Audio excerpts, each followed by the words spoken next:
Hello everybody, welcome back for another video. Hope you're all doing well and that you're all having a great day.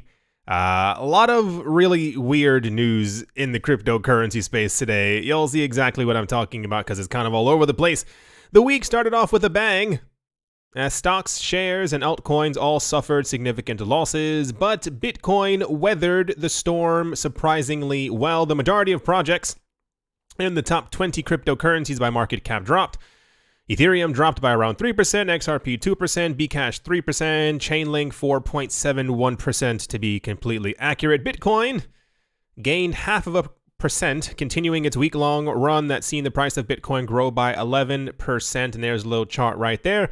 As Decrypt reported earlier this month, Fidelity Digital Assets, the cryptocurrency-focused arm of Fidelity, concluded that Bitcoin could be a useful resource for risk diversification precisely because it is not correlated with any other financial instrument. That also sounds directly like the thing that we heard yesterday from JP Morgan Chase when they were like, Bitcoin's great, Bitcoin's wonderful, and Bitcoin has the potential to 10x compared to gold. As it stands right now, a lot of the news is still rather positive. I do not see as often many websites talking about the movements of altcoins anymore.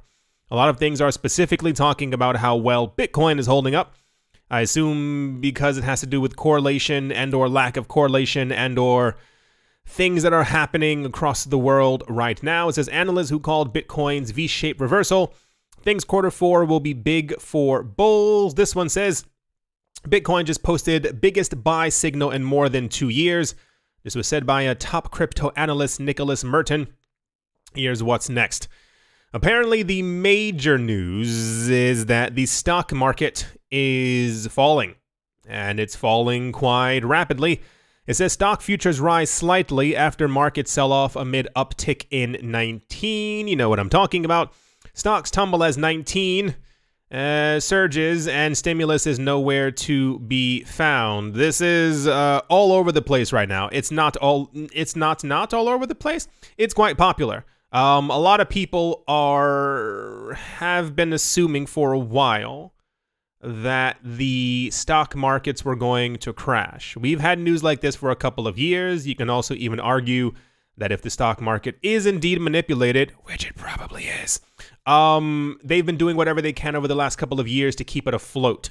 Even going as far as to saying that this year, the printing of $9 trillion to pump into the markets probably also is this as well. So if the market was faltering before, and you can't keep printing, like who was it? It was a guy from the Fed and some other central bank. They were like, you can't keep printing money forever. At some point, it will reflect in the actual inflation rate. I think what they printed in 6 months within the United States, I think was more than over the course of 2 years or something just completely insane like that. So long story short, as it stands right now, it appears as though stocks are looking a little wobbly and have been doing so for the last year or so. If you also look at it this way, a lot of the news that we were getting about the stock market rising up mainly had to do with tech stocks because everybody was home and everybody was buying digital things or buying stuff online. Anyway, yeah, stock market is tumbling.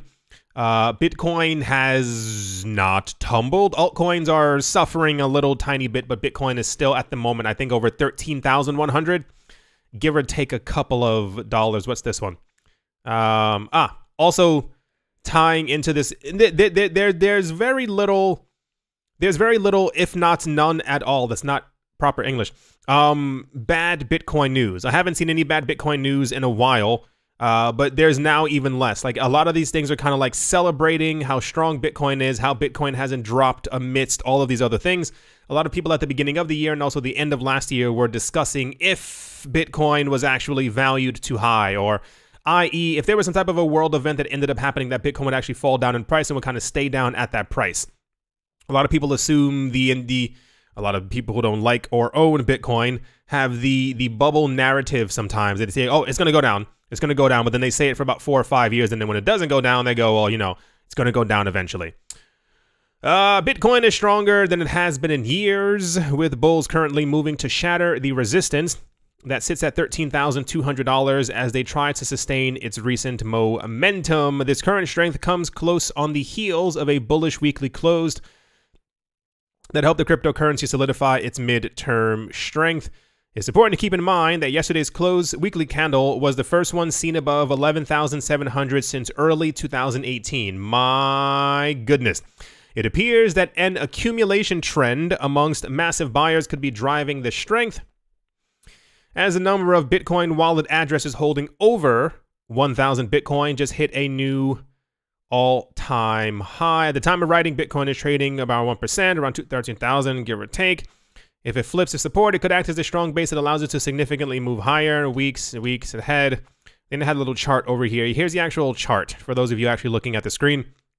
Of the yellow or the orange, depending on what color is on your screen, is the actual addresses holding more than or equal to 1,000 Bitcoin. This should be completely obvious at this point. The amount of companies and institutions that we've been hearing about who have openly announced that they are in possession of 44,000 Bitcoin, or we just bought 28,000 Bitcoin, or whatever thousand amount of Bitcoin. One can only assume that if there are other rich players behind the scene who are like, well, you know, I only have 900 right now. I want to try to make sure to hit that 1,000, which is a psychological number in people's minds for things that people love, like extremely round numbers. It's kind of the same exact thing. Like, many people aren't content with owning a fourth of a Bitcoin or half of a Bitcoin. They want to say, I own an entire Bitcoin. It's called crypto vanity. Anyway, the point is, new all-time high. I think something else has hit a new all-time high. It seems once again redundant to have all these, maybe I should just make like every single good thing happening with Bitcoin during that day into a video, because I leave out so many things because a lot of times I'm like, well, that's just too much good news at this point. Of course, people are accumulating. A lot of people have been assuming for a while that stock markets were going to crash. We keep getting all these indications from other rich people that they're hoarding tons of Bitcoin and never ever plan on selling them. So, you know, logic does work in many cases, and I'm glad that this is one of them. And without further ado, let's move on. In super, mega, ultra popular, crazy news, a massive Bitcoin trove is suddenly on the move as one of the wealthiest whales in history transferred more than $1 billion worth of Bitcoin. An anonymous high-rolling entity, who speaks like that, just relocated 92,857 Bitcoin, worth $1.2 billion for a fee of just $1.31. That must be nice. The transfer was first noticed by the automatic blockchain monitoring tool known as Bitcoin BlockBot. Self-explanatory.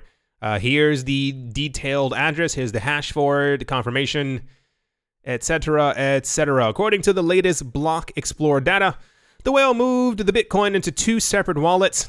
One wallet had 88,857 Bitcoin, and the second one had 4,000 Bitcoin. BitInfo chart shows that the whale created the original wallet on the 6th of August. The wallet started receiving small amounts of Bitcoin on August 7th, en route to becoming the third richest Bitcoin wallet in existence on the 21st of October. A lot of people, one, thank goodness that the market did not drop on this news. We used to live in a time where if there was anyone, I don't care if it was a cryptocurrency exchange, the cryptocurrency exchange could tell us that they were going to be moving a lot of coins, and then they did it, and people would panic and think that Satoshi was moving his coins.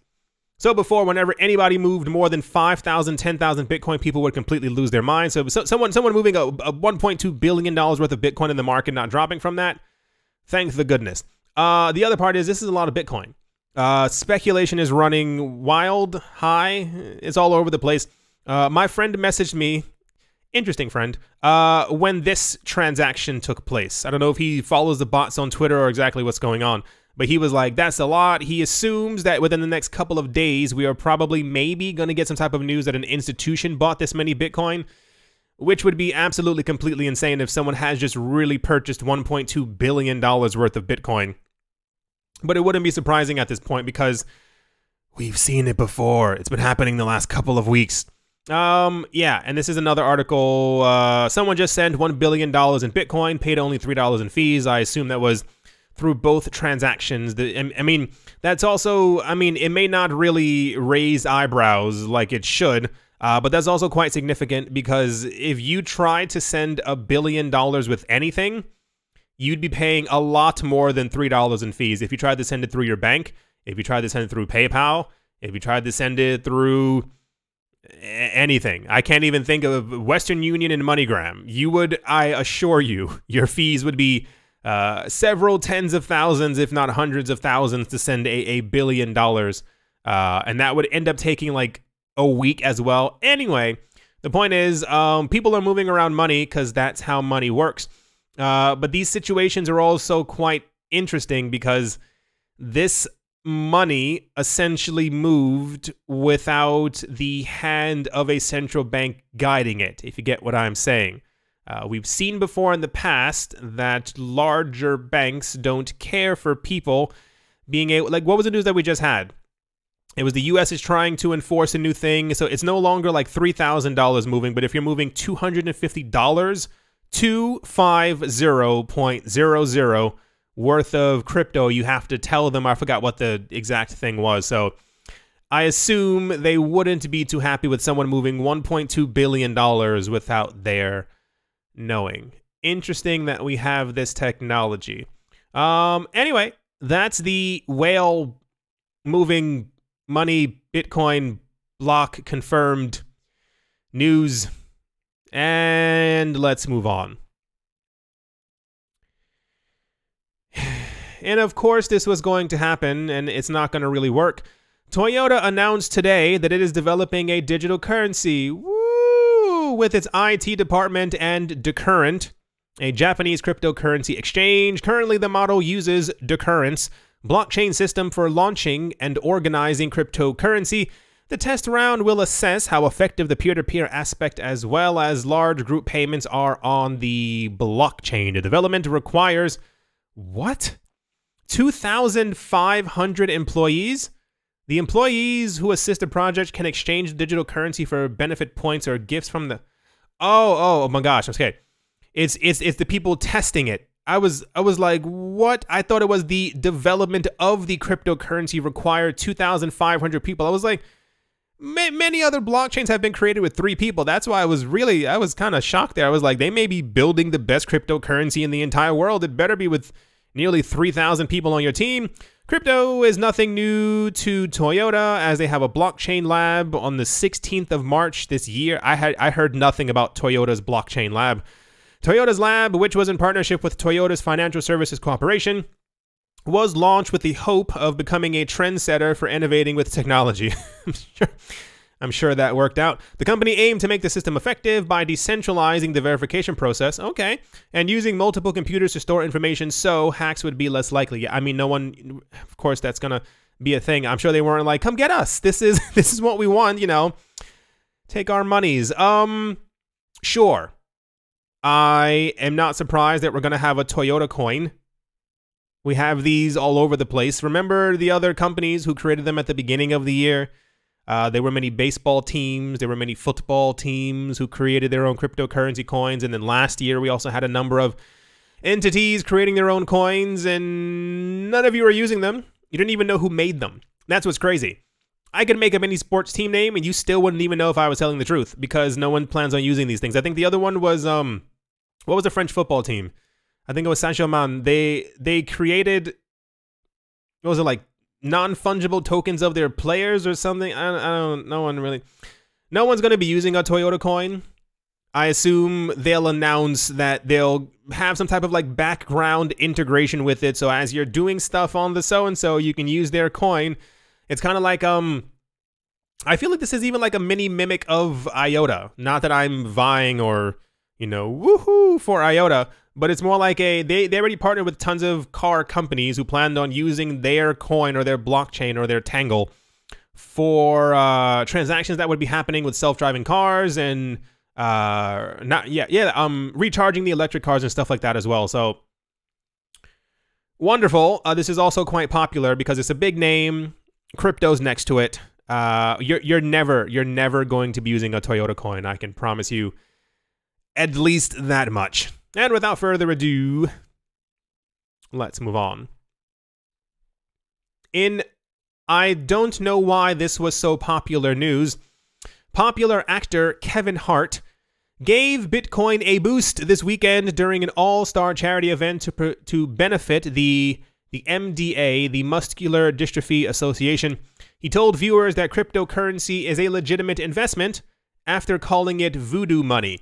So, apparently there's a trend happening continuously with many celebrities talking about that Bitcoin's legit, Bitcoin is so-and-so. I don't care if he called it voodoo money or not. I mean, why not? He's a comedian, so one can only assume, you know, ha ha ha ha ha, it was a joke. But we've been getting celebrities talking positively about Bitcoin for a while now. Remember all the news? Probably don't. Last year when Kim Kardashian was, I think her exact quote was, "We've moved on to Bitcoin," and like she was holding up a fake piece of paper. I don't know what it was, but it was a really weird thing. So celebrities I assume that many celebrities, assumption, probably own Bitcoin and other cryptocurrencies at this point as well. They have wealth managers. They have people who tell them where to allocate a lot of their funds. So just assumption. Also in the news, and I refused to have it in this video. Kanye West also said something. He said like, Bitcoin is great for liberty or for the future of justice or something like that. And everyone is completely going insane because Kanye West and Kevin Hart both said something good about Bitcoin. At the same exact time, I don't think they're going to have any major influence on the market. I mean, that could just be me. I'm sure behind the scenes, they probably reached at least, I'd say a good 100 people who are probably buying up some type of cryptocurrency right now because... And without further ado, let's move on. Next up, this one's kind of funny. The Kenyan Central Bank is having serious discussions with international players about pursuing a central bank digital currency, a top official said on Monday. Patrick Njoroge,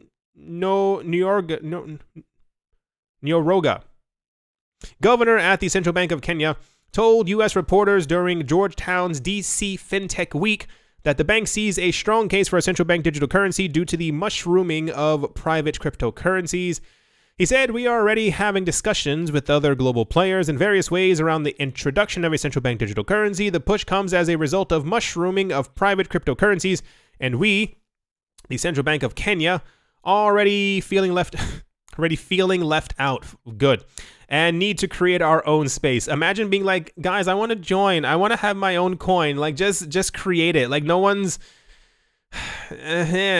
While the CBK boss indicated that cryptocurrencies have a place in the Kenyan economy, he believes that the cryptocurrency space should be properly regulated in order to address the institution's concerns of money laundering and funding of illegal activities.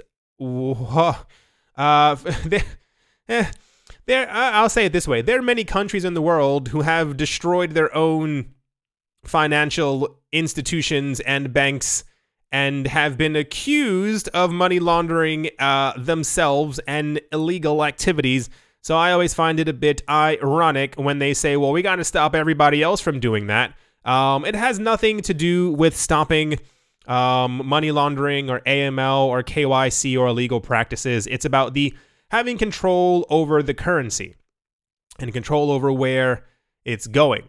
Many countries right now are experiencing huge amounts of capital outflow as whatever the situation might be around the world.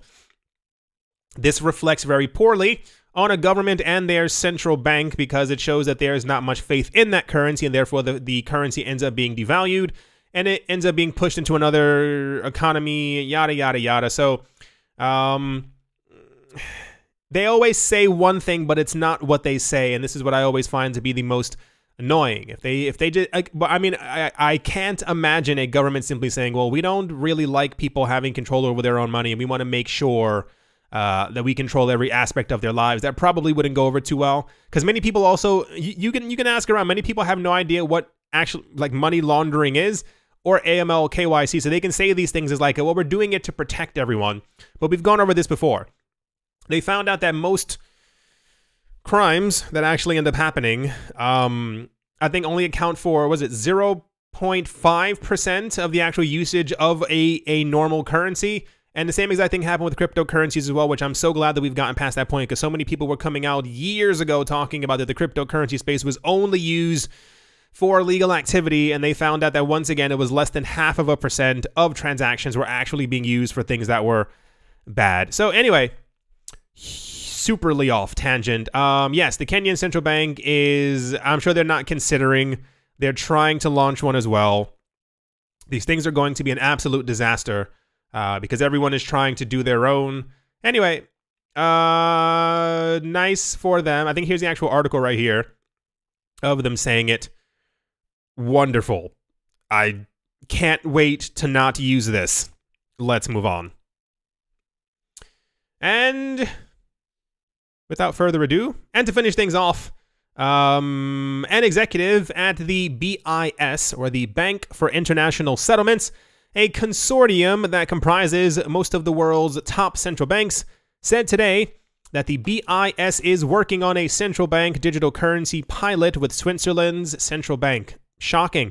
By the end of the year, they said, we plan to publish our first wholesale central bank digital currency proof of concept with the Swiss. It's interesting that they're really focusing so heavily on this right now, in the midst of everything that's going on. Trying to keep my tinfoil hat off.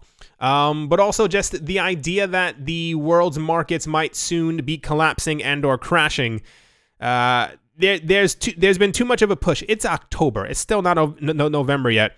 The amount of push that we've been seeing from governments who've been announcing that they're trying to get into the crypto central bank digital currency space it's not alarming. Alarming isn't the word that I'm looking for. It's suspect. Is that the word I'm looking for? They're rushing all of this really, really fast, and it's just a little odd for me. Proof of concept, Swiss central bank. They said it at a speech somewhere. Wholesale central bank digital currencies or digital currencies held by banks. Theoretically, they facilitate cheaper transactions and greater security. Bah. Decrypt reach out to the BIS and the National Bank of Switzerland and will update the story with any responses. I assume I assume the Bank for International Settlements and the National Bank of Switzerland would just love to talk to a website called Decrypt about exactly what their future plans are for a central bank digital currency. They're all talking about it every single day. Still expect by next year we're going to have a whole slew of these running around. They keep saying that they're only for like at an institutional level or banking level to facilitate the end-to-end transactions actually happening, but not for retail investors, because I assume no one's going to actually use these things anyway. Yes, that's the banking news, if you will, for people who are going to be creating their own central bank digital currencies, because at this point it's kind of like a why not? You know, we all know they're going to do it. I remember this time. I did it. Got my phone with me. As always, a very special thank you to my Patreon supporters. Professor Wally from Gunbite University, Tolek Banan, Auspicious Agile and Blockchain Decentralized, Peter, Navarro Williams, David James, Attila the Han, Yasha Harari, Oscar Maldonado, Utopia 569, Moonman High, XRP, Joshua Vineyard, Martin Steuer, Nostromo, John Sarson, the Animal Reader, at Bibliophobia, Todd Mullis, Adam Graysick, Moher Maroney, Master Ventures in Thailand, Jared Schneider, Wise Knight Owl, 242 to the World, Bankroll Network, Crypto Artist, Cole D, 3D, Damian Setsuna, Rishi Richard III, Vlad the Impaler, Paxis, Nick Mangialavoni, Anthony Charles, Jim Garner, Jamie Fox, Minting Coins, Millie, Hishese, Widan, Kalskip, Leg Day, Yes to Crypto, Bodie McBoatface, Anytime Fitness, Monks Corner Staff, Arfmedic 17, Bake Me a Cake, Tigara Macho Nisa, On Crypto with Lionel, Crayola Michelle, URL, and Bolero Bastos. Thank you all very, very much for your support. Thank you to everyone who is a member of the channel by clicking the little join button below. Thank you to everyone who is a clicker of affiliate links. And thank you to everyone who is still here. I appreciate your dedication. I was going to say prowess. I feel like prowess is not the word I was looking for. At the moment, Bitcoin is currently at 13,159 US dollars. It is up by 0.61%. Looking good. I assume this little dip that we are seeing right here was the stock dip. I don't actually know. I also saw a couple of websites stating that it could have been because we are yet to have any proper indication of a stimuli package, that therefore this was maybe the dip in price. But we've recovered. We're back above where we even dipped. So let's see if the other coins can do that as well. Ethereum's under 400. XRP still at 25 cents. Chainlink is down a little bit. Polkadot is up by 9%. There was no real Polkadot news. I assume it's just Polkadot hype because Polkadot was falling in price before.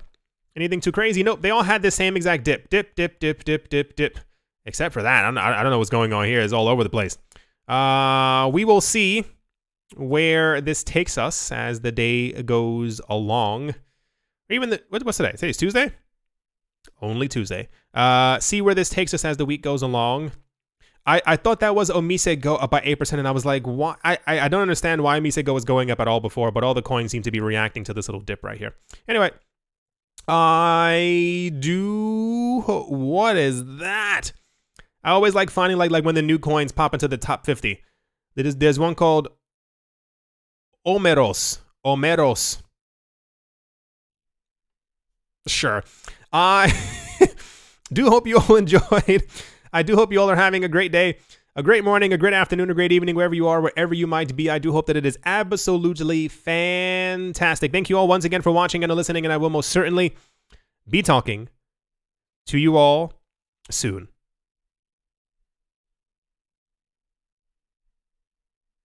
See you. Decided to make everyone wait.